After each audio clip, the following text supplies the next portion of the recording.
जय श्री महाकाल। हर हर महादेव। मित्रों, भारतीय मंत्र शास्त्र में अनेक ऐसे मंत्र हैं जो हमारे दैनिक जीवन में काम आते हैं। इन मंत्रों को अगर सही तरीके से उच्चारण करके इनका उपयोग किया जाए तो अनेक बिगड़े कार्य बनने शुरू हो जाते हैं। बस जरूरत है तो इन मंत्रों को सही तरीके से पूजन करके इनके अधिपत्य देवताओं को अपने पक्ष में करने की होती है। तो दोस्तों, आमतौर पर जब मनुष्य को जीवन मिलता है तो जीवन में कुछ न कुछ परेशानियां हमेशा व्यक्ति के साथ चलती रहती है। आपके जीवन में जो परेशानियां आ रही है उसका कारण आपके पिछले जन्म का कर्म है। इसे टाला नहीं जा सकता है। कर्म भोग, कर्म फल को कोई नहीं काट सकता है, इसे भोगना ही पड़ता है। लेकिन अगर व्यक्ति चाहे तो कुछ ऐसे भी मार्ग हैं जिसे अपनाकर और अपने तपोबल की शक्ति से इसे काट सकता है। जीवन में दुख सुख परेशानियां यह केवल आपके ही जीवन में नहीं बल्कि यह सभी के जिंदगी में स्वाभाविक रूप से है। आप तो यह भली भांति जानते हैं कि भगवान श्री कृष्ण और भगवान श्री राम के जीवन भी इन दुख परेशानियों और कष्टों से भरा हुआ था। दोस्तों, जीवन में कुछ ऐसे भी परेशानियों का सामना करना पड़ता है जो किसी व्यक्ति विशेष द्वारा दिया जाता है, और इसके लिए भारतीय मंत्र शास्त्र में अनेक ऐसे मंत्र हैं जिसका सही दिशा में प्रयोग करके जीवन में आए ऐसी परेशानियों से आसानी से छुटकारा पा सकते हैं। तो चलिए इस वीडियो में सही दिशा की ओर बढ़ते हैं। दोस्तों, आज हम आपको एक ऐसे त्रिअक्षर मंत्र से सम्मोहन वशीकरण करने वाली विद्या के बारे में बताने जा रहा हूँ। कार्य में सफलता नहीं मिलना, घर परिवार में आपकी बातों को सम्मान नहीं देना, आपके वरिष्ठ और आपके पुत्र जन आपका कहा हुआ नहीं मानते या नहीं करते, या फिर किसी भी प्रकार की समस्या के लिए आप इस मंत्र का प्रयोग कर सकते हैं। इन परेशानियों के रहते आम व्यक्ति परेशान रहता है। ऐसे में अगर राशि अनुसार मंत्रों का जप और पूजन किया जाए तो बिगड़े कार्य बनना शुरू हो जाते हैं। इसके लिए सही तरीके से पूजन करना और मंत्र को जप करना जरूरी होता है। मित्रों, बहुत से लोगों की यह समस्या रहती है कि सम्मोहन वशीकरण करने का मंत्र क्या है, सम्मोहन और वशीकरण के लिए किसकी पूजा करें आदि जैसे सवाल मन में आते रहते हैं। इस समस्या का सरल उत्तर यह है कि वशीकरण और सम्मोहन जैसी क्रिया किसी भी देवी या देवता की उपासना से की जा सकती है।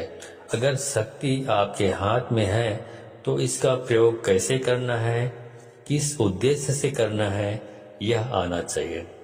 अब चलिए मैं आपको 5 तरीके कार्य सिद्धि के लिए सम्मोहन वशीकरण करने की बताता हूँ। दोस्तों, अगर आप नौकरी में सफलता नहीं मिल पा रही है, अगर आपके वरिष्ठ आपसे नाराज रहते हैं, आप कितना भी बेहतर कार्य करें लेकिन आपको सफलता नहीं मिलती है, तो आप महात्रिपुर सुंदरी देवी का त्रि यह 3 अक्षर का मंत्र का जाप प्रतिदिन सुबह या कार्य का जो भी समय हो उसके आधे घंटे पहले, यानी आपका काम 9 बजे है तो आप 8:30 में इस मंत्र का 108 बार जप करके कार्य पर जाएं। इससे कुछ ही दिन में आपके वरिष्ठ आपके प्रति मोहित होना शुरू हो जाएंगे। आपके वाणी का असर उनके ऊपर काम करने लगेगा। अगर अनेक बार बड़ा इन्वेस्ट करके भी आपको वह सफलता नहीं मिलती है जो आप चाहते हैं, बल्कि कई बार आप देखते हैं कि कुछ लोग कम इन्वेस्ट में अधिक कमा लेते हैं, लेकिन न बड़ा इन्वेस्ट करके घाटा होता है। ऐसे में कारोबार में सफलता के लिए माता काली के 3 अक्षर का एक मंत्र शीघ्र काम करता है। इसके लिए महाकालिका देवी का 3 अक्षर का मंत्र क्रीम क्रीम क्रीम का जप करके कारोबार प्रतिदिन करें। तो ये जब आप प्रतिदिन सुबह या शाम को 108 बार करें, निश्चित ही आपको सफलता मिलने लगेगी। आपके कारोबार से जुड़े ग्राहक आप पर मोहित होकर आपके पास आने लगेंगे। यह अचूक विधि है। अगर आप दुश्मनों से परेशान हैं तो दुश्मन से जीत के लिए आपको भारी भरकम पूजा या व्यय करने की जरूरत नहीं है। इसके लिए भारतीय मंत्र शास्त्र में 3 अक्षर का एक बेहद आसान मंत्र बताया गया है। इस मंत्र के जप से शीघ्र दुश्मन से छुटकारा मिलता है। अगर कोई आपका दुश्मन है और वह आप पर अत्याचार कर रहा है, आप सही रास्ते पर हैं तो ही यह मंत्र कार्य करता है। दुश्मन को वश में करने या मोहित करने के लिए स्त्रीम स्त्रीम स्त्रीम मंत्र का जाप आपको 108 बार प्रतिदिन सुबह या शाम को करें। आपको निश्चित ही लाभ प्राप्त होगा। आपका जो शत्रु होगा वह या तो आपका मित्र बन जाएगा या फिर आपके स्थान को छोड़ के चला जाएगा। अब मैं आपको क्लीन मंत्र की और इससे वशीकरण विधि को बताने वाला हूँ। मित्रों, ये क्लीन एक चमत्कारिक मंत्र है। यह शक्ति का मूल स्रोत है। इस शक्ति के प्रभाव से सम्मोहन, वशीकरण, आकर्षण या आकर्षण, व्यक्तित्व में आकर्षण की प्राप्ति होती है, संभव है। कहा जाता है कि कलयुग में साधना में सिद्धि आसानी से मिल जाती है, परंतु यह बात अधूरी ही है। साधना में सिद्धि प्राप्त हो सकती है यदि साधना का नियोजन और सिद्धि की प्राप्ति का लक्ष्य आत्म उत्थान और जन कल्याण हो तो निश्चित ही सफलता हासिल होती है। परंतु सावधान, यदि आप शक्तियों का दुरुपयोग कर सम्मोहन, वशीकरण जैसे तंत्र को किसी गलत दिशा में प्रवाहित करने का प्रयास करेंगे तो सिद्धि तो मिलेगी नहीं, अपितु आपका और नुकसान हो जाएगा। इसलिए आदि ऋषियों ने इन साधना को अत्यंत गोपनीय करके रखा ताकि गलत हाथों में जाकर ये इसका उद्देश्य गलत ना हो जाए। तो इसलिए गलत कृत्य की आशा में कोई साधक इनका दुरुपयोग करने की भावना से स्वयं अपना अहित ना कर बैठे। गायत्री महाविज्ञान में स्पष्ट वर्णन है कि क्लीम एक शक्तिशाली बीज मंत्र है जिसके प्रयोग से सहज और सुलभ रूप से आकर्षक व्यक्तित्व और सकारात्मक ऊर्जा प्राप्त हो सकती है।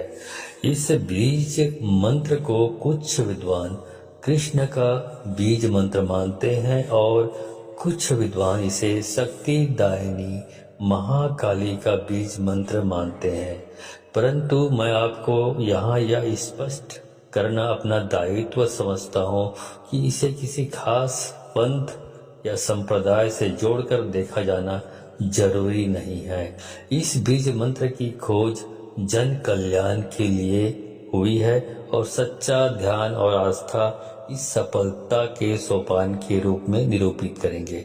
इसलिए इस बीज मंत्र शक्ति का प्रयोग किसी भी धर्म का कोई भी व्यक्ति कर सकता है। इसमें प्रतिबंध नहीं है। यह वैज्ञानिक दृष्टि से ध्वनि विज्ञान के सिद्धांत का निरूपण करता है और आध्यात्मिक जगत में ध्यान की शक्ति से यह जागृत होकर जन कल्याण के मार्ग प्रशस्त करने में समर्थ है। अगर आप प्रतिदिन इस बीज मंत्र का जाप पूर्ण श्रद्धा और विश्वास के साथ करते हैं तो यह मंत्र निश्चित ही आपके जीवन के सभी कष्टों को हर लेगा। आपके चारों दिशाओं में मान सम्मान की प्राप्ति होगी और आपका इस दुनिया में एक अलग पहचान होगी। इस मंत्र को प्रतिदिन सुबह ब्रह्म मुहूर्त में जाप करना चाहिए। इससे साधक को शीघ्र ही अभीष्ट वस्तु की प्राप्ति होती है। तो दोस्तों, ये जानकारी अच्छी लगी हो तो इस जानकारी को अधिक से अधिक अपने रिश्तेदारों, दोस्तों, यारों, परिचितों में शेयर करें ताकि उनको भी इस ज्ञान का लाभ प्राप्त हो सके।